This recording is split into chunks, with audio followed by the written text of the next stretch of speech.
Near the end of World War II, a well-known occultist named Manly P. Hall thought there was something wrong with the world. Things had to change. In spring of 1944, he made a startling statement.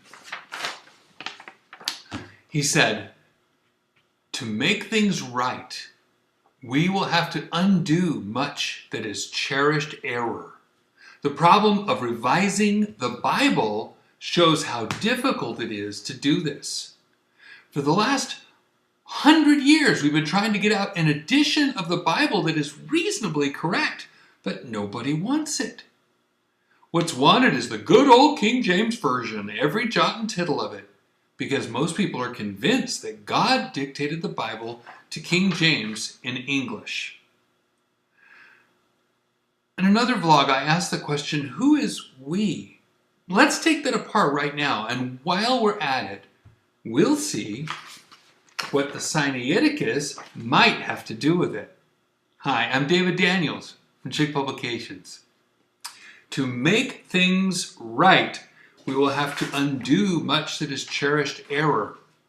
For the last 100 years, we have been trying to get out an edition of the Bible that is reasonably correct, but nobody wants it. By we, it seems that Hall is referring to some very high up people in the occultic and the political world. That was the focus of his 1944 article, Asia in the Balance of the Scales. And with friends like 33rd degree Masonic President Franklin Delano Roosevelt and other leaders, Hall probably felt able to pull it off.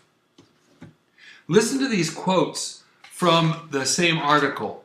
"In the next 10 years, we will have to rebuild a world civilization. I hope for some psychologists and even philosophers to be among those appointed to administer this problem. We are thinking now of a world police force. We will first perhaps try to make a great world plan.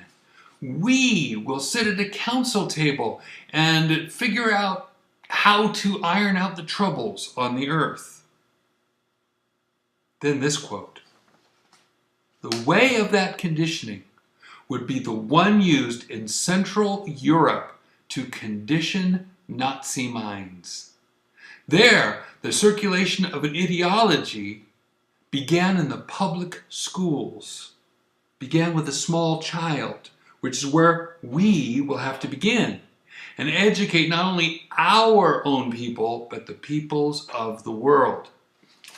And we will have to have 5 generations of the consciousness concept of democratic cooperation before we can create a world capable of mental and emotional tolerance." Let's count the generations after World War II, shall we? 1946 to 64 were the baby boomers, that's 1. 1965 to early 80s were Generation X, that's 2. Mid-80s to early 2000s were the millennials or Generation Y, that's 3. Mid-2000s to now are Generation Z, the 4th generation. So, how are we doing? Pushing mental and emotional tolerance and democratic cooperation through psychology and philosophy from kindergarten? There's a whole lot of conditioning going on. In fact, I just saw today that MTV asked 1,013 to 14-year-olds which of the proposed names they wanted their generation to be called. The majority of them wanted to be called the Founder Generation. These teenagers born after 9/11 supposedly have a stunningly intuitive sense of the changing times they've been born into and the huge opportunity that lies ahead to make new history. Right here out of this article, the Founder Generation founding a whole new world. What do founders do? They abandon the old and start something new. Guided by whom? Who are their teachers? We are barreling toward a one-world government by Manly Hall's own standards, and we're only in generation 4. But Hall had a problem with a certain group of people. What's wrong with them? What's wanted is the good old King James Version, every jot and tittle of it. How did his we try to pry the King James out of people's hands? For the last 100 years, we have been trying to get out an edition of the Bible that is reasonably correct. Occultist Hall wrote these words in what year? 1944. What happened 100 years earlier in 1844? In 1844, according to text scholar Konstantin Tischendorf, he began to acquire Greek vellum pages that ultimately were named Codex Sinaiticus. You know, the document behind all modern Bibles and Bible-doubting footnotes, even in the New King James. Are we sure that Hall meant the Sinaiticus? Let's check.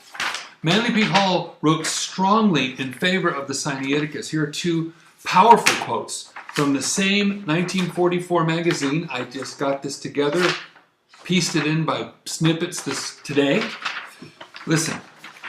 The Codex Sinaiticus is a manuscript of the 4th century of about the same date as the Codex Vaticanus. And here, this manuscript is one of the great books of the world, and down here, it is sufficiently important to justify considerable revision of our popular conception of the scriptural writings. In other words, changing the Bible. From his monthly letter, New York, April 1st, 1935. Yes, it was April Fool's Day. He wrote, "Of importance to students of occultism is the fact that the Codex Sinaiticus contains many passages suppressed from the published Gospels. These passages in many cases greatly alter the significance of the text." And what did he think of the King James? In his Student's Monthly Letter, 4th year, number 5, he complained, quote, "But what does this mean to the average Bible student? This enthusiastic jot and tittle worshiper will insist that the words of the King James Version are the very words of God himself." And in his monthly letter of November 1st, 1934, he wrote, quote, "The King James Version of the Holy Bible. This translation teems with errors and is hopelessly unreliable from a scholastic viewpoint, yet popular acceptance has caused this misversion of Holy Writ," yes, he said that, "to come to be recognized as infallible, so that the religious public would now reject a correct translation. In fact, it has already shown its attitude in the matter by refusing a revised edition. For over 300 years, erroneous theological notions have been circulated, deriving their authority from the King James translation of the Bible." So, let's add it up. This occultist, Manly P. Hall, wanted what? A new world order. 2. Only 2 things stop this new mental and emotional tolerance: the thinking of the people and the King James Bible. 3. People in general trusted that the King James Version in 1944 was the words of God himself translated into English. So that's not, brothers and sisters, a new idea. 4. The Codex Sinaiticus with extra words, and maybe referring to the Epistle of Barnabas and Shepherd of Hermas that are stuck on at the end of the Sinaiticus, offered hope as a new occultic-friendly Bible, quote, "of importance to students of occultism." Those are Hall's words, not mine. 5. There were 2 goals. 1 was to condition people's minds, like the Nazis, over 5 generations.